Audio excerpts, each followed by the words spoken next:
into the club, 'cause you're that kind of nerd. Hello and welcome to the club. This is That Kind of Nerd, a podcast where we talk about the nerdy things we're passionate about and judge each other on what we bring to the table. I'm your host this week, Josh Burns, and I'm joined by Brian Thornton and CJ Mellon. Say hello. Press 5 for a witty opening. If you added up, oh yeah, you're funny, CJ. I love how you're trying to steal my shtick. Here's my question: I did that last If you week. added up all the seconds wasted in when you put the USB in one way and then it doesn't fit, and then you flip it and then it doesn't fit, and then you flip it again, learning that the first way you did it was actually the right way. But your angle of approach was wrong. If you added all those seconds together, how much time do you think you'd get back in your day? 7 years. At least. Day? Or just life? Let's say life. Life. Yeah. I think it's a solid year of time that I've wasted doing that. At the very least. Are you counting are you including all, like, you just used USB as the example and you're counting all cables? Because HDMI is my problem. I will most certainly expand that to all cables. You're absolutely correct. I've never had an issue with HDMI because they got the little. What? The little No, you're trying to do it blind. You're trying to do behind it the blind. TV? You're behind the TV. You Very can't. You don't true. know which way it goes in. Right. 5 years later, like, God damn it, Roku, just fucking go in!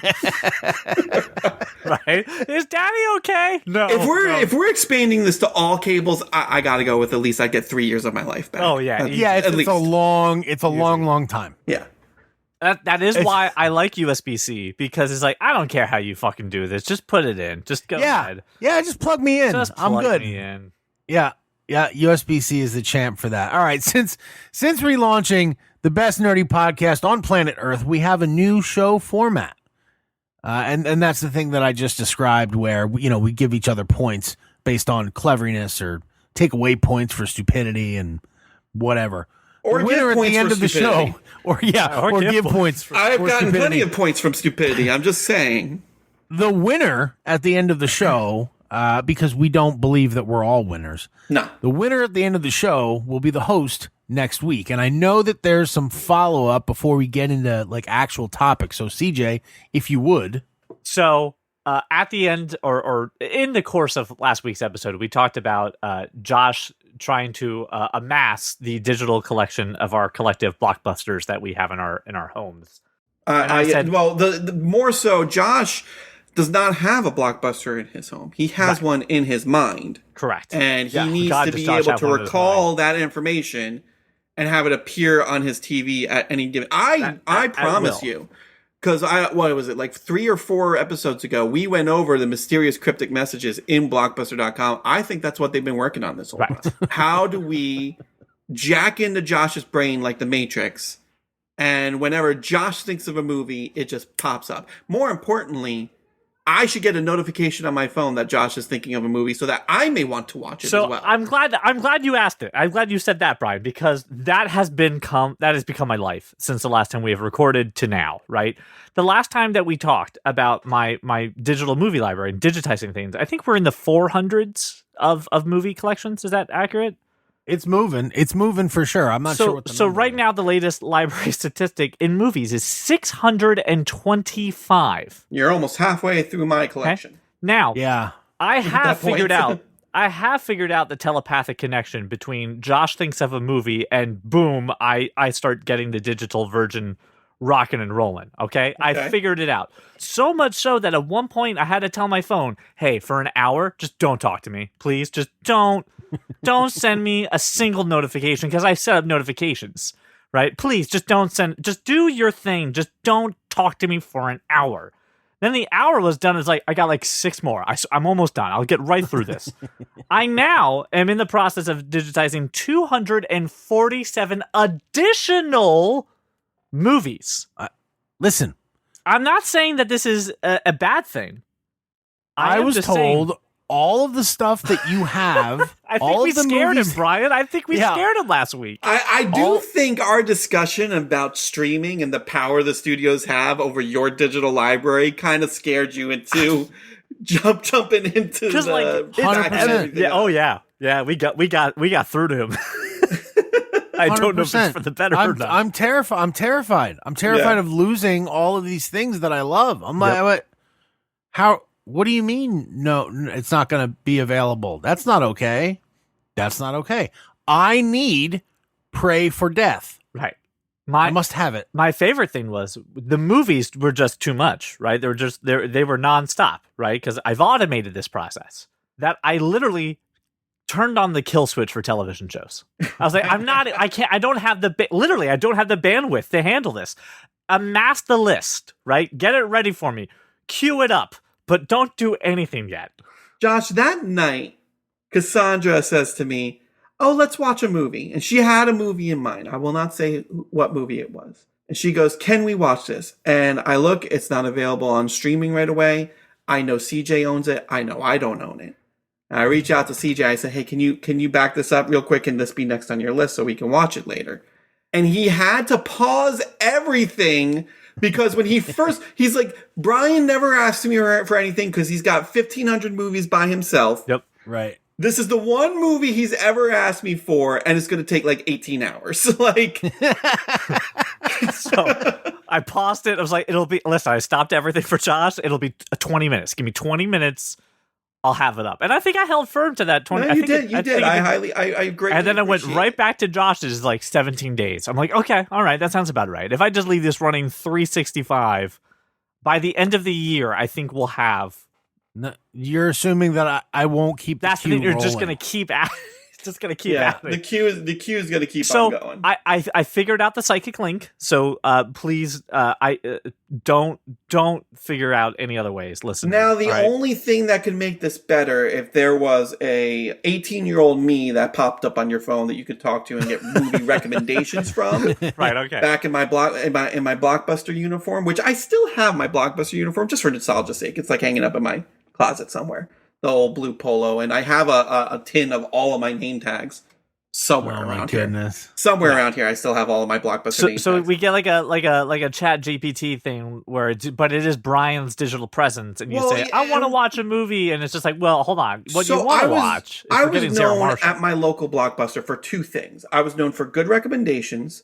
So I had a lot of people coming to me for asking me, hey, what should I watch? And I would ask, well, kind of what are you into? What's one of your favorite movies? And then I recommend something, right? And I was also known for, hey, I saw this trailer. I don't know what the name of the movie is. Can you help me? Right. It has, yes. And then I'd be like, okay, well, who's in it? So I remember very vividly one moment where someone says this to me. He's like, I don't know who's in it. I'm like, okay, do you know anything? Do you know anything about it? It's like, I think it is about a guy who gets abducted by aliens. I'm like, Mysterious Skin. And he's like, that's it. I'm like, now, before you ask me, no, I have not seen Mysterious Skin. And that was part of my superpower. I would go through doing like Blockbuster returns, and I would read all of this cover art. I would look at the cover art. Right. Like, that's what you're doing all day. If you're not helping out customers, you're probably processing returns. So I got very good at knowing what movies I have never even seen were about, who they starred, so that when people would come in and say, hey, what's this movie with this guy? I didn't need to see it, but I could point you in the right direction. It's Brian. I love doing that. Toothpicks. That is Yep, the yep. thing I miss most about Blockbuster, is doing those things. Anywho, going back to whatever we're talking about. What are we That was talking it. about? I just Okay. I just wanted to say I figured out the psychic link. I had to disable the psychic link for television shows. And God help me, I will see you in the year 2025 with this collection at least 60% done. Knowing how Josh works. Listen, if you give me and like I brought some this sort on of myself. give me an avenue to compile a library of things that you think libraries stop collecting. I just need to keep adding to it. It's not going to change every month. I see, Last Chance to Watch on, and that's the problem. Now, every time I see Last Chance to Watch, I'm going to treat it like it's forever. Right. I mean, it could very well be in some cases. I don't know what the rules are around studios if they have to announce, hey, this is going to be gone forever. Because I know like Westworld was one of those things where they were like, hey, this is gone for good. But I don't think they have to. I think they can just remove it and be like, we don't feel like ever putting it back. Anyway, listen, I could talk for hours about that. I could talk for hours about the freaking strikes going on and all that other stuff. We talked about that last week. Let's not dive into that. I was waiting. All right, good. We're not diving in. We're moving on to our regularly scheduled See, programming. what you have to understand about the strike. No, I'm joking. Which is topics of some nature. And I have flipped a coin and decided that CJ will give us a topic. Huzzah! Did you actually flip a hardcore coin like physical media? It was in my mind. Oh, okay. I'll take that as well. I didn't know if Siri did it. Do you account for the statistics of that, or do you just like how does that It bounces work? around. Yeah, it bounces around a little bit. In your mind and palace, it just actually there's a it was coin. almost heads. One week, Josh is going to be like, so I flipped a coin and it landed on its side. That's right. I don't know what to do. The coin won't stop flipping, man. It won't stop flipping. The coin landed on top of an egg, which was standing on end. At the only equinox. on the equinox. Only on That's right. The moment of the equinox. The moment. That's a very important distinction. Where? It must Where? be the exact moment of the equinox, Josh. Is it the fact that can happen like proof of a flat Earth? Isn't that what they say? No, I don't know. That's a but West Wing reference. It's a West Wing reference. See, I and don't it's- know. I'm just I know. going with that. Well, I why I'm thought I saw explaining it. it. I thought you said I've you only- saw it. West Wing, I've only seen like 3.5 seasons. I vaguely remember those 3.5 seasons. By the way, there is a TikTok filter of what West Wing character you are, Josh. Those filters are not real. it's all random. It's not. It's not random. You have to you have to upload all the pictures and so it's not real. Listen, the moment I found out that was rigged, I was so upset. I was like, I want to see which random person I am. And I put the thing in, I went to the filter and I'm like, wait, I have to tell it which one I am? Oh no, this one has the pictures loaded and then it just cycles through and then it picks one. Oh, I haven't seen that one. But No, that's okay. still All right. random. It's yeah, not I like, know. I understand. It's not taking your gonna do it. personality into account. So for me, those things are so dumb. They are so stupid. How It am I makes supposed to no go sense through to me. life not knowing what bagel I am? First off, why would anybody care what type of cement mixer they are? Like, really? Well, you're And- not a Tumblr. I mean, what are you doing in life? And in all actuality, like if I was really so invested that I was like, ooh, which Harry Potter character am I would take a personality quiz or something that sorts me into that. Like this whole, I'm there's gonna hit a sorting that button. one, too. I'm gonna hit a button and it's gonna roulette around. So who cares? Like it doesn't speak to anything about you. Like it's so stupid. It makes no sense to me. Yeah, I don't need the Have we test. even I'm talked Josh- about I'm- a topic yet? I'm Josh Lyman. It's very, very easy. We all know you're Josh Lyman, and not just because you're named Josh. You live that backpack I've seen life. only 3 seasons and I know you're Josh Lyman. Anywho, Anyway, sorry. I've had a very big cup of coffee this morning. I can you tell. Okay. This wasn't the topic, and I hit a nerve. Goddamn we've been TikTok talking and for their fake 18 shit. minutes. I don't even know if we've broached a topic yet. How can they? Why don't they just scan my face and tell me what I really am? All right. Anyway, I don't want anything scanning my face. That's the problem. your iPhone does that every day. Yeah, but it's Multiple kept on my times a iPhone. I don't want TikTok scanning my face. TikTok doesn't need to know. So anyway, It's your topic. my topic this week it comes to the broader theme, and Brian, I appreciate the fact that you spent as much time as you possibly could last week trying to watch Marvel's Secret Invasion, right? Keyword And is trying. I know that you didn't get through with it, right? I didn't, but I've watched enough that I have many thoughts. I already know how it's going to end, so that I'm not neither here nor there about that. I would love to see if you're right or wrong, only because I'm sure the ending is worse than what you imagine it is. My bigger piece to this is Secret Invasion. Even if you just look at the critic scores and the fan scores on like Rotten Tomatoes and other aggregate sites, you will see that it is not very good. It was not well received across the board, and this made me question, why was this done as a 6-episode limited series when it could have been a Werewolf by Night, That's 1.5 hour, 2 hour movie, Disney Plus movie, right? Because you want me to get Disney Plus. I don't want to go to the theater for this. This is not theater worthy, right? This is a made for TV movie style story. And get me the exact same thing. So my question is, and we're going to put on our hypothetical hats, knowing that the Kevin Robot is in charge of the entire MCU. Do you think that they will see that this series not very well received? Do you think that they'll see that the scope so far of Disney Plus original content has not hit the way that they wanted it to hit, and that they may change their strategy on this? Or do you think they're so far into the game that there's no hope of adjusting at all? I think, you know what, Josh, you go first, because we all know I'm the true believer, so I'll talk for a long time. And I'm gonna say I'm not gonna talk about it from the content side. I'm gonna talk about it from strategy perspective. They have laid out this entire phase, so the very soonest they could change their strategy is the next phase. They have to release everything the way that they said they're going to release it.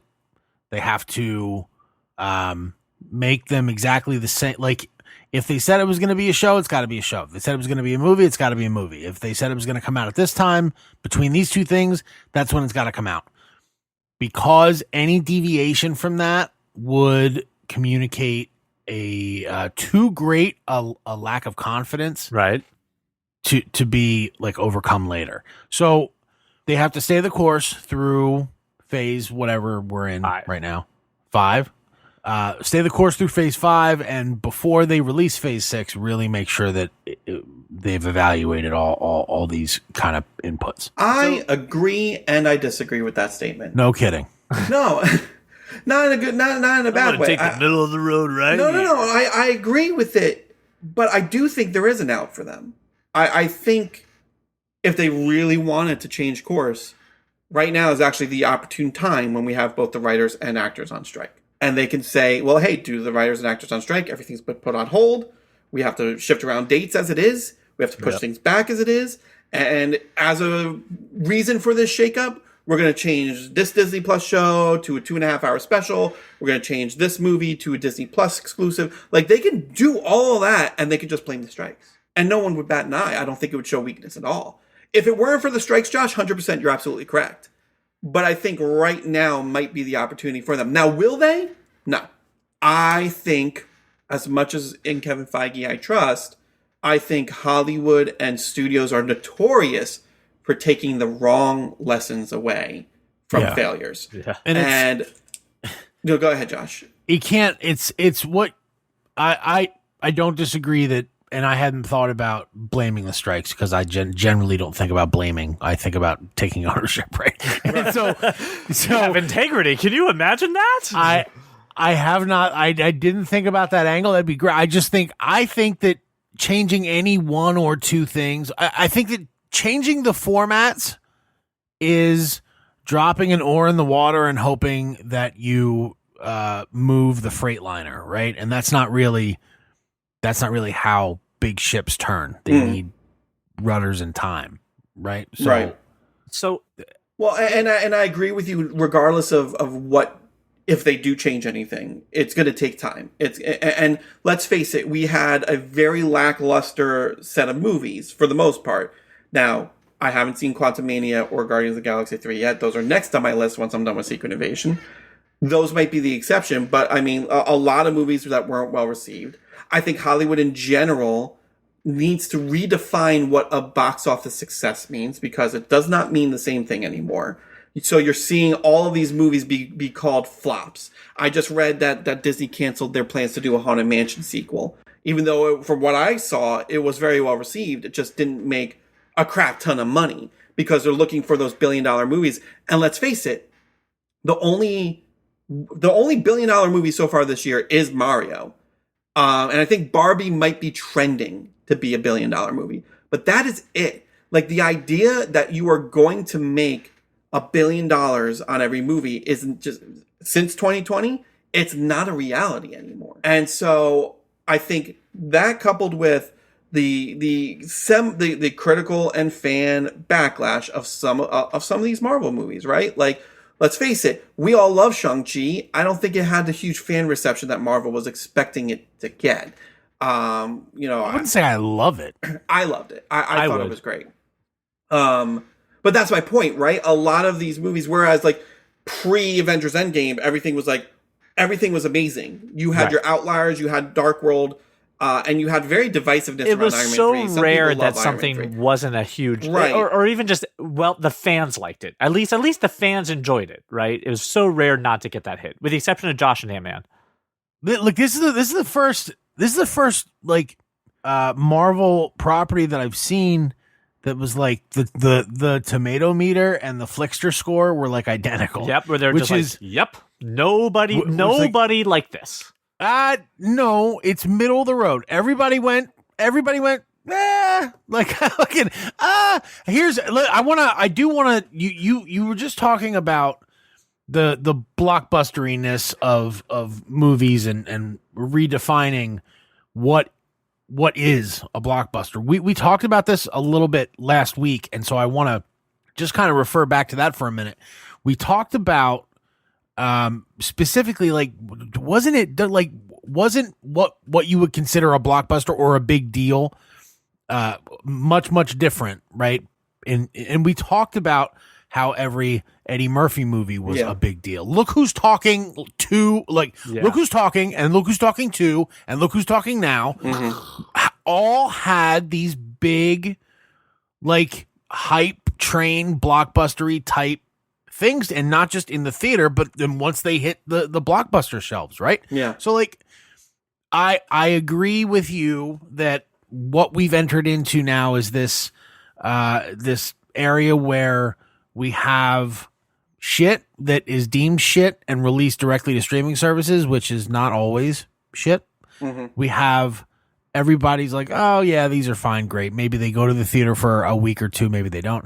And then we have these like uber ridiculous, over the top, and everybody's trying for, like, fighting for elbow room to be in that space. And not everybody's a winner, kid. Yeah. Well, and the other thing, I saw a TikTok, and I swear I can't remember the TikToker, so I apologize to that person because I'm sure they're listening to this. Yep. I saw this TikTok. It might be the same one, CJ, because we're on the same side of TikTok, where this guy was saying, he was talking about the strike, but he started off by talking about blockbusters were called blockbusters because they used to wrap around the block. The line used to wrap around the block. And Hollywood and the studios have turned this in. And when we were all kids, you get 3 or 4 blockbusters a year. Yeah. So like there was 3 or 4 movies that you were definitely like, I'm going to go see that. You know, the 2 at summer and 2 in Christmas. Right. Yes, like correct. Jurassic Park, right? Like that was a lot of hype around it. Steven Spielberg, dinosaurs, right? Like I remember there being a lot of fervor around that. And you would get 3 or 4 of those a year. And then the rest were smaller, maybe independent, maybe, you know, not as large, not billion-dollar movies, so that as a consumer, it was worth going out those 3 to 4 times a year to experience the blockbuster. Right. And in the past 20, 30 years, the studios have changed it to every week. There's not just one blockbuster coming out. There's multiple blockbusters. You have the Barbenheimer weeks, right? Like, and it's every week. And then the studios scratch their heads and they go, why aren't we making money in these movies? Well, because we as a consumer now, you and we've talked about this before, you are pricing your demographic out of this experience because you're making these, you know, $600 million movies. You have to recoup those costs. You charge the theaters an arm and a leg to get the rights to show it in their theater. The theater needs to charge $18 freaking dollars for a movie ticket. So now me as a consumer, I'm stuck here saying I can only see one this month. Right. Or because a night out at the movies for a family of 4 is well over $100. Yeah. You know? Yeah. So like, and I was like, that's a really good point. I completely missed that fact, is that the idea of the blockbuster, it's literally every week. We get a reprieve in the months of this, October. like after Christmas. No, not even October. October, you have your Halloween, Your horror ones. your horror movies. You have, so like it starts earlier and earlier. It starts in March now. It starts in like, you know, Quantumania came out in February. You have a brief reprieve between the after Christmas and beginning of February. because that's when all your award winners are trying to come out in time for Oscar season. That's when all of your studio, January is notorious for the month of, we have this sitting on the shelf, let's just dump it in January because we don't think we're going to make a ton of money on it. And then in end of February or March, it starts up again. And so it is getting a little ridiculous. And so again, this comes back to my point. Hollywood has got to either scale things back because they're pricing out their key demographic. We sit here and wonder, why are movie theaters so empty? Oh, it's that damn streaming. I don't think it's totally streaming. Yes, that definitely has a part to do with it. But the argument in my brain every single time is, if I'm going to spend $50 just for me and my wife to go to the theater, then it better be something that I know I want to see, that I know I'm going to love. Otherwise, I'll wait the 6 months until it hits streaming. So I let the conversation go down the rabbit hole of. Sorry, we're talking. No, it's okay. I did it because I think it's a worthwhile conversation to have.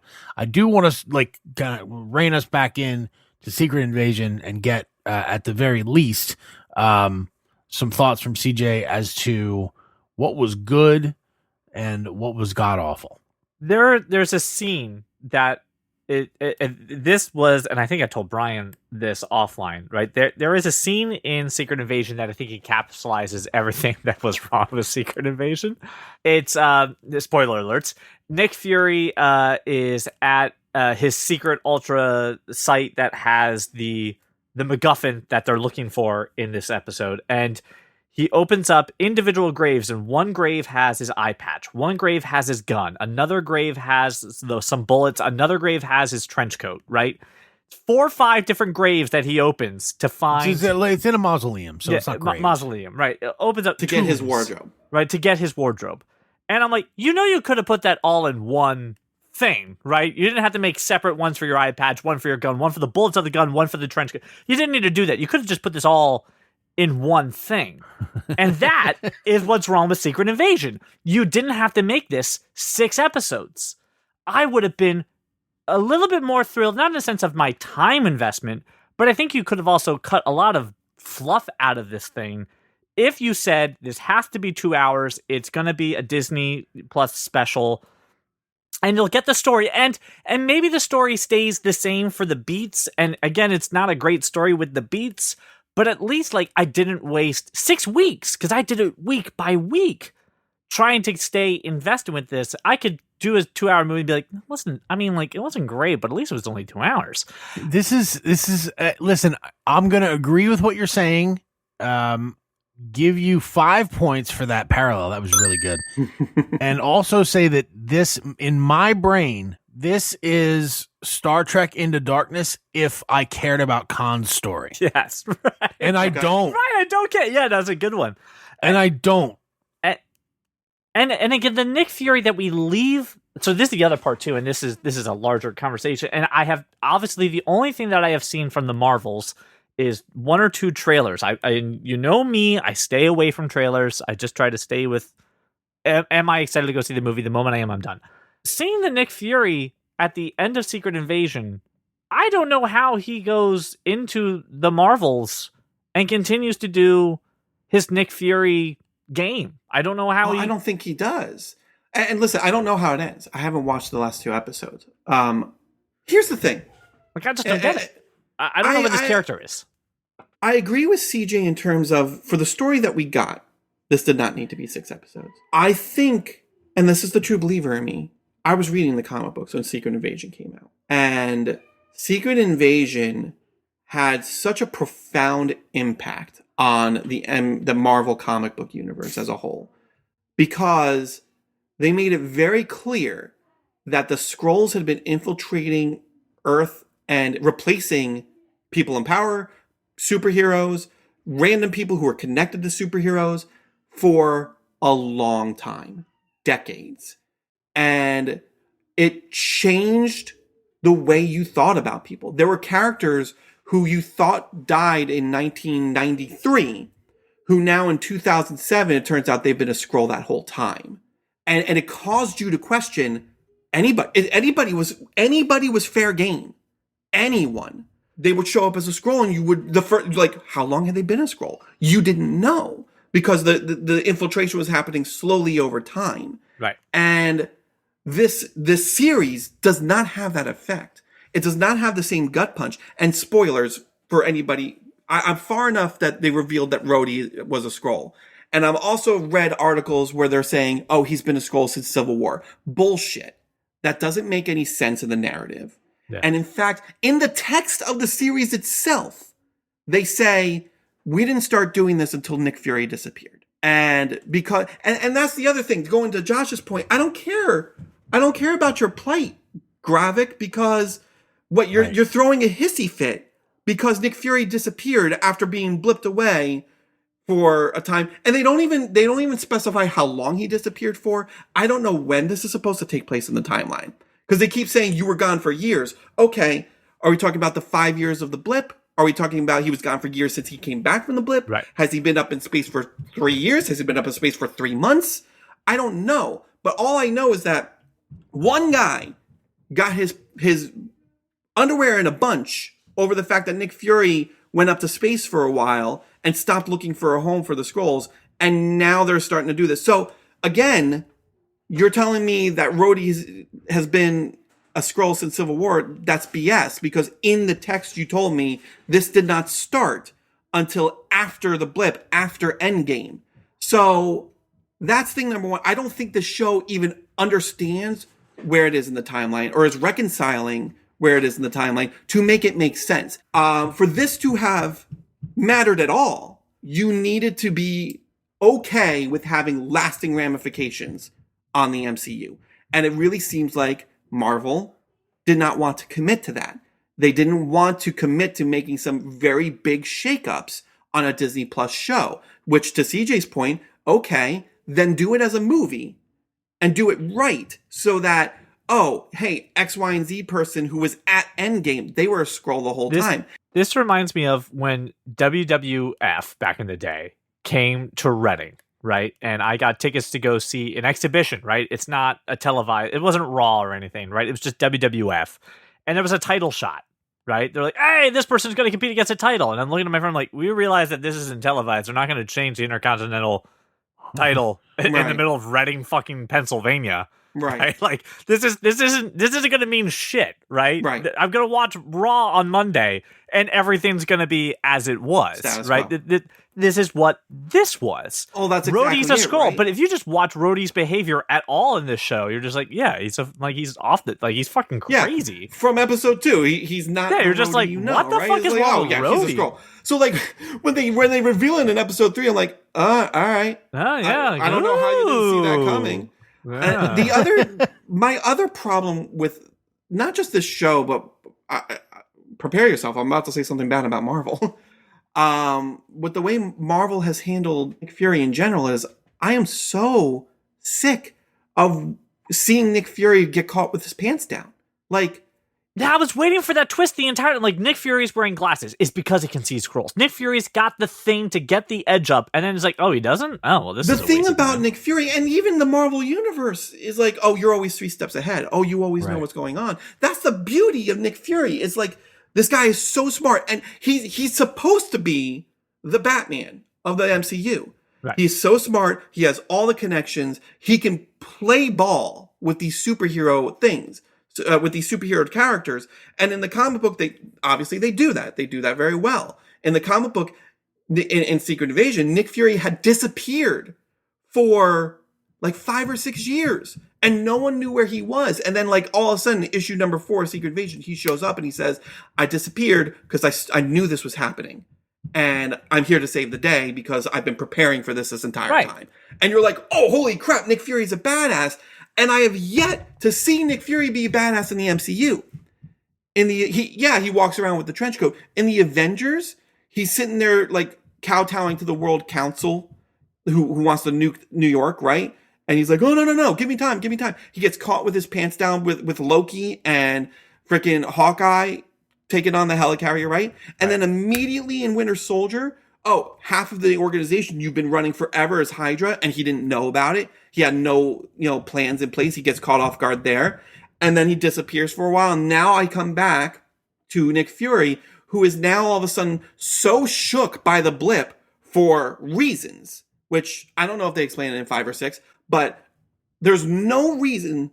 This is the only character who has been blipped that we have followed up with, who for some reason has PTSD around it. Like he remembers being blipped or what happened after being blipped. Like there's like to your point, it's all fluff. I can do with all of it. And B, where is my badass Nick Fury? Where is my Nick? This should have been Mission Impossible Rogue Nation, but with Nick Fury. Yeah. This should have been, I can't trust like Nick Fury finds this out, says, I can't trust anybody in the government, goes rogue, maybe, grabs Talos, maybe grabs Maria Hill and says, listen, we got to figure this out. And then you are fighting the Skrulls and you have the government on your hide, which is pretty much every Mission Impossible movie, but most notably Rogue Nation. Even the death of Maria and Talos were like, on that bullshit.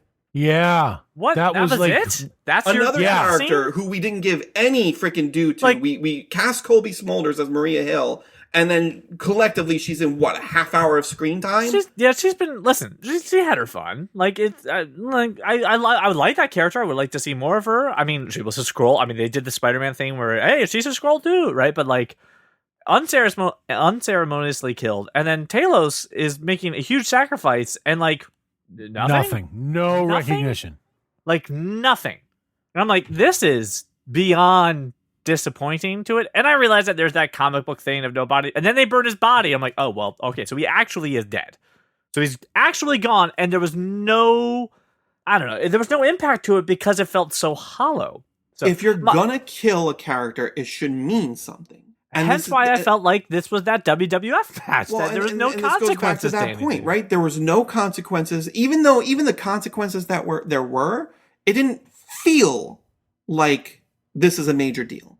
My tail question, and I want to throw this to Josh real quick is the next things that we've got Loki season 2. We can't change Loki. We know Loki has to be a TV show because Loki already was a TV show.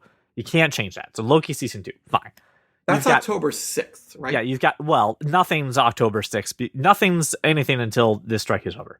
Well, Echo, I mean, that's filmed. Ironheart, that's set in stone. Agatha, and Daredevil are the next TV shows that are on the roster. Josh, do you think there is any sense, knowing that, let's say Marvel has all the cover that they need, does it make any sense to take any of these and make it a Disney movie, or should these stay as series? So I think that the Agatha Harkness storyline has enough interest and history to be a series, right? There's enough story there. Yep. And look, Daredevil, as much Daredevil content as you can get. That's if Marvel follows suit with the way they've been setting Daredevil up, there's no way even a 3-hour movie is going to be enough. Right. Yes. There's this is too like a much 23 story. episode Disney. This is their most ambitious Disney Plus series. This is their most ambitious. It is 2 full seasons of story. Good. Yeah. Just all in your face. I mean, is this going to be weekly? Is it going to be 2 episodes a week? If not, it's 6 months of story. Here's the other thing. They've already started shifting things around because that link you sent us, CJ, had Loki was set for summer and Marvel's was set for July. Yeah. And both of those are happening at the end of the year. I know Blade has been pushed back. It's not even done filming and the strike is stopping that. But quite frankly, like, I think it's time to revisit a lot of this stuff. Like, the only reason we added Agatha in there is because of the fact that WandaVision was received so well. Was a great. WandaVision was a great way to start off this thing, right? Right. But then we undercut it with Quantumania. Or not Quantumania. We undercut it with Multiverse of Madness. It's like the television side and the movie side are talking to each other. But you know what? They, back in the day when you had Agents of S.H.I.E.L.D. and Inhumans, they weren't talking to each other. But you know what? It was very much understood that, like, this doesn't really have anything to do with this. Well, And I don't know but if you now, know, neither does Secret Invasion. but that's the problem, right? Like now Back to you're bringing over major characters. You are getting Don Cheadle to show up. You're getting Sam Jackson to show up. You're referencing events in Captain Marvel. Yet you have no impact on the future. That's the problem with all of these shows, quite frankly, is the ones that are good had lasting impact. WandaVision, until Multiverse of Madness, had an impact on the MCU written large, or at the very least just on those characters, right? Yeah. To your point, yeah, we completely screwed it up with Multiverse of Madness. Loki's designed to take place outside of it, but Kang was introduced in Loki. Right. Yep. Like Captain America, And Falcon and Winter Soldier. And then undercutting Quantumania. Yeah, I haven't seen Quantumania yet, but Falcon and the Winter Soldier was our setup for Sam as Captain America, which is going to be a movie, has lasting ramifications on the MCU, and I Probably think going to be undercut by Captain America: Brave New World. probably Like they're just gonna. This is the theme. Everyone else that's the noticing problem, theme. right? Everything that's happening. I'm sure the Marvels is going to undercut everything that just happened in Secret Invasion for Nick Fury's perspective. Or even that, or Miss Marvel, right? We had Miss Marvel introduced, and quite frankly set up the Marvels, right? And I enjoyed that show. I don't know when it happened, maybe around She-Hulk, but it seems like the first 4 shows were very committed to, hey, may not be huge ramifications, but it benefits you to watch this thing, Yeah. right? And now we're in this really ambiguous zone where we're like, we don't want to have any lasting ramifications on the MCU writ large, which makes no sense to me.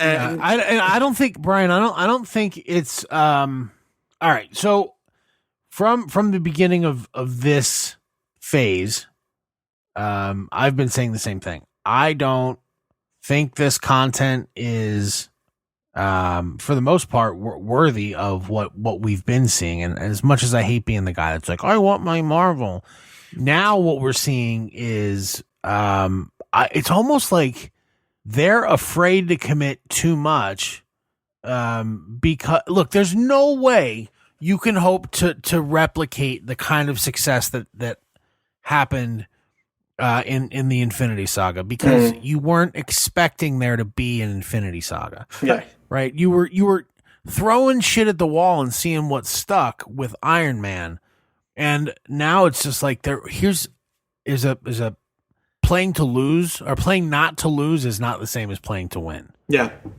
That's what I Right, liked and about She-Hulk. They addressed that. Playing not to lose, you're going to lose. Right. For any fan of football that your team's up by 6 in the fourth quarter, there's 2 minutes left, and your team goes into a prevent defense, you go, great, we're screwed. You're gonna let them score because you're giving up the entire middle. I actually understood that reference. You're doing just enough not to get kicked in the face. Hence the 52% tomato meter and 53% Flickster. This is saying nobody cares enough to feel extreme about it one way or the other, and that's not good. No, it's Right? It's not. Don't give me the meh ever. I'm gonna bring an end to this by saying, CJ, the topic, 3 points for it. I already gave you 5 for the parallel. Brian, I'm going to give you 3 for the rabbit hole. I think the rabbit hole was worth exploring. And I'm going to give you another 2 for the Secret Invasion context. And I'm going to give you another 1 point for really making it easy for listeners to understand why this is so different than the comic book, specifically the Nick Fury approach. So that's we're gonna stop talking about Secret Invasion at this point and move on to a different topic, Brian. And you have brought what for us? I found a list. Oh. fuck. I found a list, and I think this is a worthy list to look at. You know what? I'm known for the lists that I provide to actually be pretty solid lists, not lists that we get angry about. So I'm wondering if this is the same. This is the list of the 15 incredible remakes that totally outshine the original. And I perused this list. Some of these things I was like, oh yeah, I completely forgot that was a remake, which proves how effective the remake was in outshining the original. And I'm curious as to your thoughts as to what's on this list. Did you know it was a remake? If you didn't, cool. We can have a discussion about that. But also, is there anything you would add to this list? Because remakes are not new, right? Like, a lot of people like to make Hollywood's out of ideas. All we're doing is remakes and existing IP. That's been going on forever, for decades, right? So, we have a ton on here, and I'm curious as to your thoughts around what's on this list or anything that you would add to this list. Wasn't War of the Worlds a radio thing? Yes. It was also a movie in 50. I know it was. Well, It was I guess an Orson what I'm Welles saying, radio play before. Yes. Yeah, I guess what I'm saying is I think I prefer the radio thing to the movie. The movie was not good. He really? Yeah, well, it was called LA Takedown. It's not the same. It's the same story. It's the same. Yeah, we just changed the name. Yeah. But I don't like. I got a problem with this list too. But the point I being don't is that have a problem with the list. What I think I'm getting at here is like LA Takedown did not have, a Robert De Niro, Al Pacino type, right? right. Dune was not a thing. The 1984 No, Dune was Disagree. very much a thing. Dune was a cult. It's cult, but it's huge very cult. much a huge cult. Dune is a cult classic. Dune Yes. was not a movie for the masses. This But- one is. But this is not. But that's the point, right? Is it because this new one is a movie for the masses, as you say? I have not seen it. I refuse to see it. Bad. Why? Does it outshine? Why? I just have no desire to see it, and I don't like Timothy Chalamet. My love for Zendaya does not outweigh my hate for Timothy Chalamet. She's only in it for like 5 seconds, so you're fine. Denis Villeneuve said all sorts of stupid stuff beforehand, which made me pissed off, and said, I'm just not going to see this on principle. So that's... Oh man, I think it's so good. Maybe once part 2 is out, maybe I'll feel a little bit differently. I'm not saying I am writing it off completely. I'm saying right now, as it stands, I have no desire to dive down that rabbit hole. It's not a fandom I need to get into right now. I agree with most of the things. I agree with most of the things on this list. Maybe not West Side Story because that doesn't make any sense to me. I But didn't all know A Star all Was the Born rest of 'em. was on this until Papa Thornton a while back. I think when this movie came out in 2018, had pointed out that it was actually a remake of a remake. Like it was in It's 3 like- levels deep. It's like every 25 years we do a new version. It's like of we A Star should Is do Born. another The Stars. But you laugh, but that's legit like what it is, right? Yeah, It's yeah. like it's one of those movies that's constantly in. Oh, hey, music has changed and cinema has changed. Let's do another A Star Is Born. the right? fact Hamlet's on this list, it makes me want to punch somebody in the Yeah, face. it Like, should- who the fuck didn't know Hamlet was a thing It should- before this? It shouldn't be there. I think my favorite thing on this list is True Grit. Okay. I didn't know there was one before. I mean, I guess intuitively I should have figured that out. I believe it had John But Wayne, it is- didn't it? It was a John one of Wayne his movie. biggest- Yeah. I don't know. I don't know from like I didn't get into westerns until Yeah. I don't know last year. I mean recently. I mean, quite frankly, if it weren't for the fact that my dad was such a big Westerner and Western fan and had a whole bunch of John Wayne films, I wouldn't know that True Grit was It was a remake either. my uncle was a John Wayne fan, so maybe that's just Yeah, why I think it's just because we grew up around people who were John Wayne fans, but if we didn't have that, we'd have no clue. And look, I love True Grit. I had no idea The Mummy was a remake. Wow, remake So- in the sense of there were Mummy Universal movies, and now here's another Right. one that's called The Mummy. Yeah, but like that's it's the a one that I completely different find story. It's the one I find very Completely different ambiguous. Very ambiguous, right? Is The Mummy. I think I don't know. But here's the thing. It's the same concept. It's a mummy. It's by Universal. So we changed the focus, that's right? That's where the similarities are done. But we changed the focus. And this goes to something that I would add to this list, which is the newest Invisible Man. Right. So, but great way to adjust the premise. But it adjusted the premise. Same thing with this mummy, right? This mummy is technically the mummy. We're just not watching the movie from the mummy's perspective, like all the Universal monster movies did. We're watching from the perspective of people who untombed the mummy, right? So I give it a pass, even though it's not beat for beat the same story or the same movie. Like this list would put Dracula Untold on this, being like, see, it was a remake. Dracula Untold is a piece of crap. No, it was not. No. But Dracula Untold is a piece of crap. Right, it was. Well, so was War of the Worlds. And Speaking it's on this of which, list too. Sidebar, there's a new Dracula movie coming out that looks legit. Last Voyage of the Demeter? The Last Voyage of the Demeter. Oh, God, I have no interest in this whatsoever. No, dude, like here's why I love that idea. Well, it's taking one line. First off, it's taking one line from the novel and expanding it into probably a 3-hour movie. Let's face it. So will it be padded and stuffed? Yes, most certainly. But I love the idea of there's nowhere to run. There's no, I'm going to go hide here, until daylight. Like it's, you're on a boat against Dracula. I find that very intriguing. I think that's cool. But I would most certainly, so like stuff like Ocean's 11, right? Like I think that's a great addition because the original Ocean's 11 is meh, right? The original Ocean's 11 was made to put the Rat Pack on the screen. Exactly. Where is Gone in 60 Seconds then? That should be included on this list. This is what I'm asking. What are you going to add? That's a great ad. That should be on this.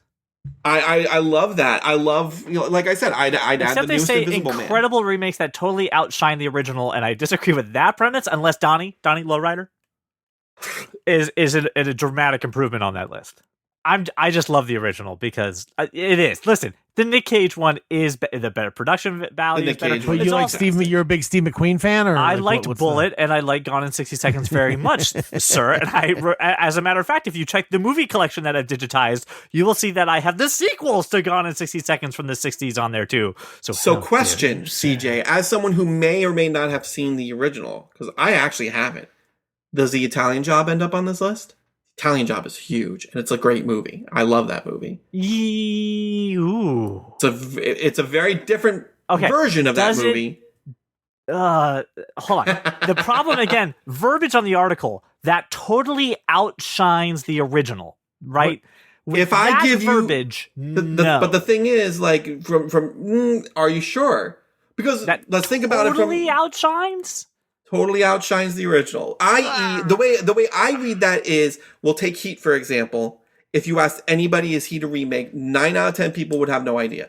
The cine nerds like us would, right? But most people would not know that was a remake. Same thing with Ocean's 11. The Rat Pack. Does anybody know the Michael Caine Italian Job? Pacino and De Niro on the screen at the same time. No matter what the movie, it's better than any original. No, because that's not true. Because the Italian Job is like who. So you have Michael Caine and Benny Hill in a heist movie? No, thanks. It is a great film from what I've read. I've never watched it, but it is a great film. I had no idea it was a thing until just now. But that's my point, right? So does what was it? 2004, 2005, 2003, yeah. Italian Job outshine that one. I would say if I poll like 40 people and only 10 of them know it, yeah. The answer is probably yeah. Listen, if you said yes, the answer is yes. I wouldn't argue with you too much, but I would be like, I don't know if I could let it go completely unchallenged. But yes, fine. I'll give you an example of the other route, right? The people that would say no are dead. Right. Well, but here's the thing. I'll give you an example from the other end of the spectrum of a movie that is so classic that I don't think it could be usurped. No matter how many remakes we make, and that's Rear Window. Right? Every time we've had so many versions of Rear Window, with different, like there was that Amy Adams movie for last year. I can't remember the name of it because it was awful. Disturbia with Shia LaBeouf. That movie has been remade time and time again for modern sensibilities. And the answer to all of this is, it's Rear Window, but with Shia LaBeouf. that's a movie that will never be outshined. And I don't think you can say the same thing about The Italian Job. There is one movie that this is one of those things of like some nerd told me somewhere down the rabbit hole like years ago, and it's stuck in a room in my mind palace, which is Scarface is actually Scarface a remake is a from a remake. 1932 movie, and I think that one obviously completely outshines any piece of shit that was out. And I before think it. that should most certainly be on this list. Scarface is definitely one of those, right? Any other thoughts, Josh? Anything you might want to add? I find it funny The that Count of both Monte Stevens- Cristo, isn't that were there like ones in the 30s for the Count of Monte Cristo? I like that. Probably.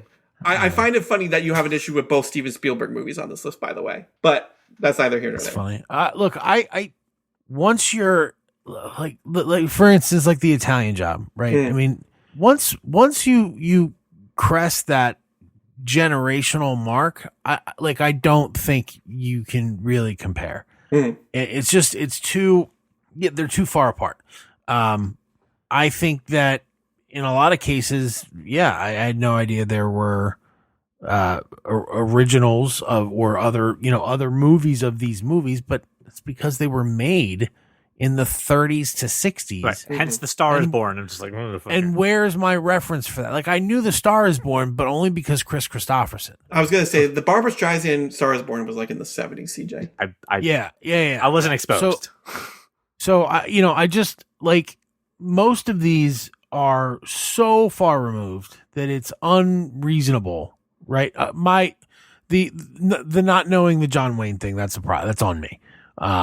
But other than that, That's like, fun. No, that goes in the same vein of me not knowing about A Star is Born. That was a little bit before your time. That you can claim fair. that, right? I should still be expected to. Your point is correct in the sense of some of these originals that you're remaking, they're so far removed from your zeitgeist or so far removed from your awareness of it that you can't possibly be like, oh, I didn't know. And then like you watch it and you think it's an original thing, and then you find out about the old one and you go and watch it. And that's what happened with me in Gone in 60 Seconds.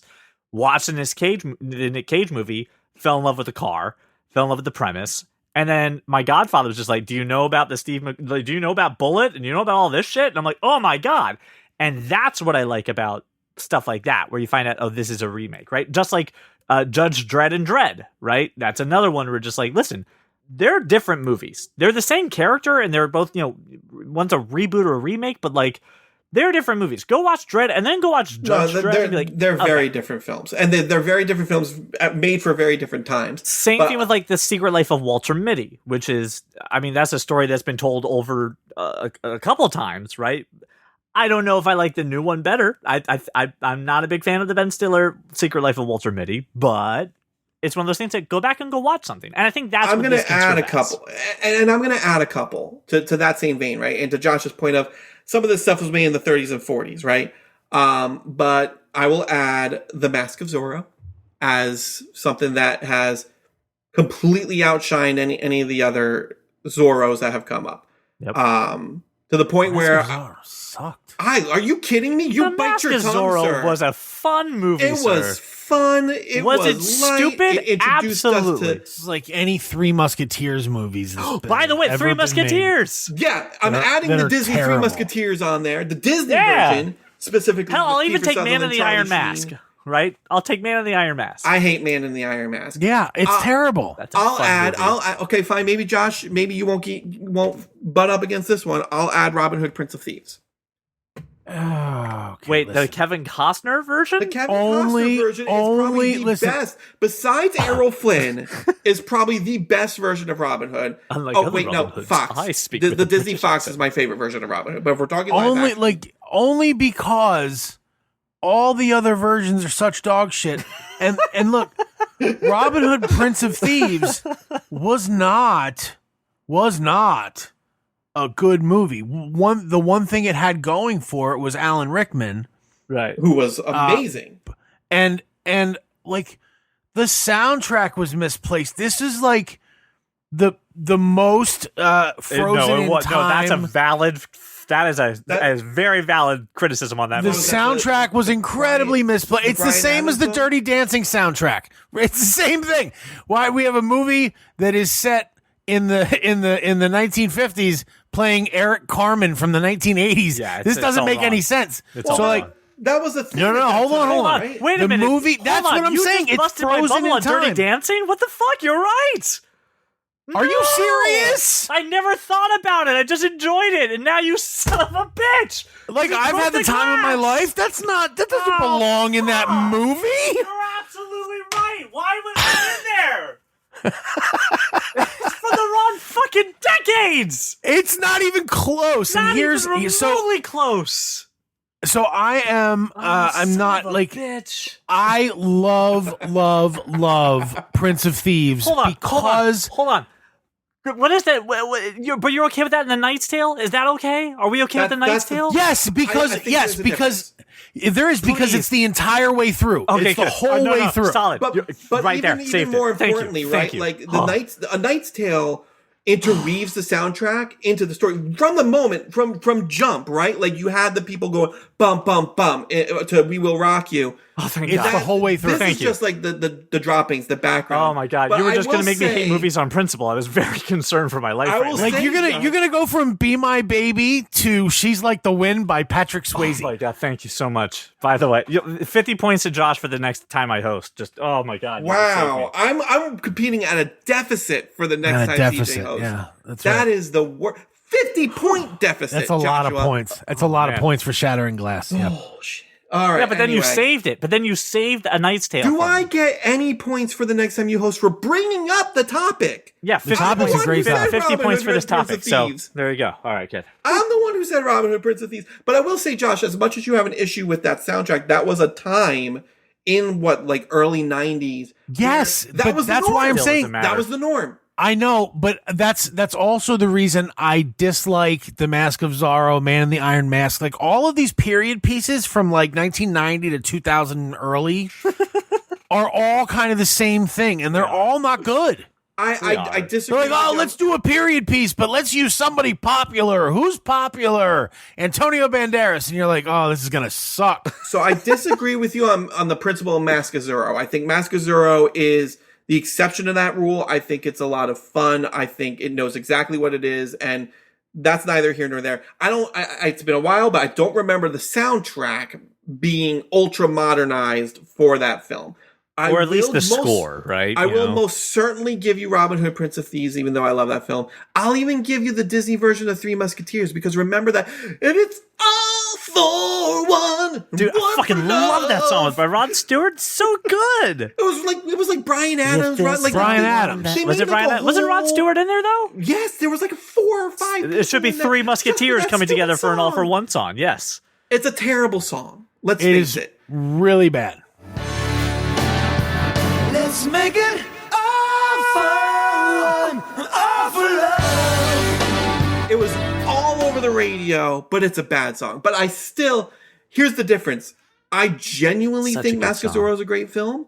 I love Three Musketeers for the nostalgia. I will full on admit, I remember watching that movie as a kid. That was a great film when I was a kid.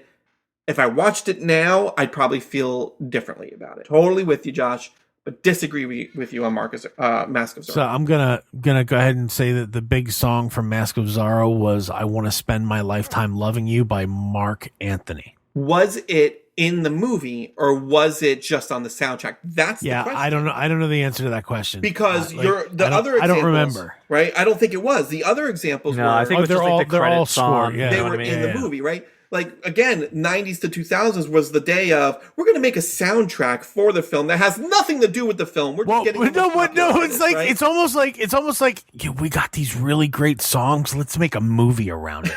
What is this? What does this song sound like? And they're like, play the song, Hungry Eyes. Sounds like All right, Patrick let's do it, Swayze. Mad Lib. Give me a song. That's right. We're gonna make a lot of fucking money. Put him in an iron mask and we'll make some fucking money. And there was maybe one song that kind of had something to do with the film. I think the most egregious example of this, two, is the This- Godzilla soundtrack. Yeah, oh, and yes. Space Jam soundtrack, right? None of those songs appear in the movie, but we have one song that's called Space Jam by Quad City DJs. Yeah. That's all about come on and slam and welcome. Don't even ask me what that song's about because there's a train in it. Apparently, I don't know what's going on. But like, I love how this list of remakes have devolved into shitty soundtracks from 1997. I'm also look, and because every time we talk about shitty soundtracks and songs that do not belong, you neglect to bring up one that I will never stop bringing up. Kiss from a Rose. What the fuck? It has nothing to do with the movie, I agree, but that is a badass song. No, and a badass music video. Care. That is a badass music video. Good. Seal, open shirt in front of the bat signal. Terrible. Yes. Give it to me. It makes no sense. It makes no sense. Who cares? Neither does Makes no sense. Chumbawamba. I keep Love it. going on with life. I get knocked down and get back up again. Eiffel 65, Blue. I don't know what the fuck that song's about, but I'm in a blue house with a blue world. Let it happen. And if you put that into any movie, I'm fucking watching it, all right? Well, I mean, look, I'm okay with it. I'm okay with it opening up Iron Man 3 because of the time, right? It was like, yes. Here's how you know we're in 1999. Eiffel 65. Right. That makes sense. Just Kiss like from every a war Rose. movie uses that, what's the song? Oh, fuck.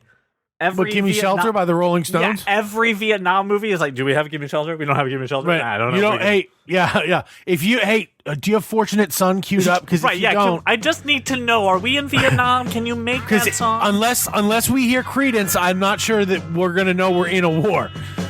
Regardless of the rainforest behind us, we're not going to know. We're invading Brazil? Why? Why are we down there? Right. I don't understand. Oh, sorry, everybody. I heard it. I know where we are. Cue the Creedence, and we know where we are. All right, look, Brian, Which is funny because Brian doesn't give a shit about music. How did we get down this rabbit? He hates this. I know. You know it's a solid topic that inspired other topics. Soundtracks, though, so I'll talk movie soundtracks with y'all all day. You get 5 points for the topic. CJ, I'm giving you 5 points for your reaction to Dirty Dancing. That was fantastic. And then I'm taking 3 points away from you for Kiss from a Rose. Because you know what? No, more. Take more off. I fucking love this song. Take them all, Josh. I'll defend that song. What else? And look, overall, really, really, really solid conversation there on the back end. It does leave CJ as our winner with the 10 points to Brian's 8. Upsetting. Yes, so close. But I will say, I'm looking at the Batman Forever soundtrack list right now. Did you all remember that The Offspring had a song on the Batman Forever soundtrack? Yeah. I remember U2 had one for a different Batman. I think it was for a different Batman movie. U2, yeah, that was a different Batman. I think that was Batman Forever. I'm looking at Batman Forever. Forever no, you're right. Kiss Hold me, thrill me, kiss me, kill me. Oh God, so terrible. Kill me. Fucking. I remember that song. Oh, it's an awful song, but at the same time, what does it have to do with Batman? That's it has nothing to do with Batman. But it's a good, listen, these soundtracks from our youth, right? Versus the Prince song that was on the Tim Burton Batman movie. Right, and that Prince song was actually used in Batman to great Fits effect. Perfectly. Right? Yes. The music video for that Prince song is like him partying in Wayne Mansion. It's freaking nuts. The 90s were a wild. I love it. I love it. What the hell is waving? You know, my keyboard. So listen, I may have lost, but I'm glad we got to have this conversation. I'm very happy. I'm very happy. Well, then, listener, you should anxiously await what should be another riveting discussion about music and movies next week. I'm not sure what rabbit hole we will go down then, but it's been wonderful having you with us, and thank you for making us your walk around the neighborhood, your drive to work, or whatever time period we fill for you. Thanks for joining us. We'll see you on the next one. Well, welcome to the club, 'cause you are that kind of nerd. I've been kissed by the rose. And recording. A rose. Kiss by a rose. Listen, if you're going to sing it, at least get the right words. CJ's over here like, kiss on my rose. Listen, it was the night I was recording off the radio from a cassette. Okay, I didn't. Yes, hear. I remember the Power Right? 9 at 9. Yeah, absolutely. FM 97 had to pull it off of that.